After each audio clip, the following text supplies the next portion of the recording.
former NFL defensive back Devin McCourty, on which AFC North, who in the AFC North actually is under the most pressure in 2024. This is from NBC Sports Pro Football Talk.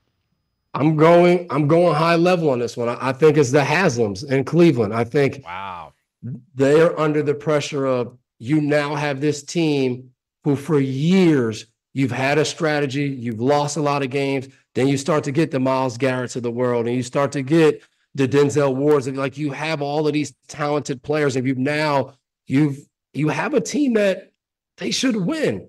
You decided to go all in and pay Deshaun Watson. You've done all these things that, have lined you up to be the team that you want to be.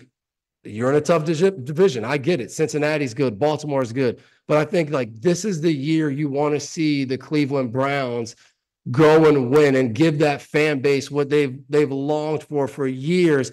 And I think they're finally at that time. But all the decisions that have been made, the firings and the hirings of general managers, head coaches through the years, it just feels like Cleveland, like this. And like, even I would say last year, it felt like, all right, Cleveland's here. And then they go to Houston and they get killed by Houston in the playoff game, where you're like, all right, well, Deshaun Watson wasn't there. Flacco was a great story last year. But now, like, if Watson's out there, this is the team that you wanted to see. So I think they're under the pressure, and I think it falls on ownership. With that, let's welcome in Tim Bielik from the Plain Dealer, cleveland.com. Tim, I guess the definition of pressure kind of is you get at that. The Haslams have done everything they could do to put this team in the position they're in, which is, if the quarterback plays well, they're going to be tough to beat.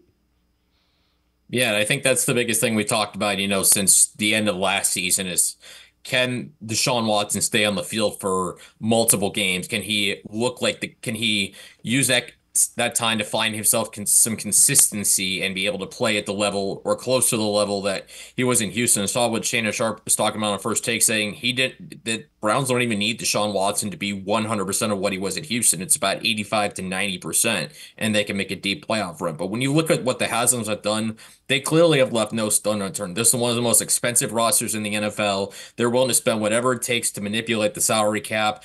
So, like Devin McCourty was saying, they've done essentially all they can do to make sure this roster is successful. It's on the coaches and the players essentially to go perform, and we'll see how it all looks starting on Sunday.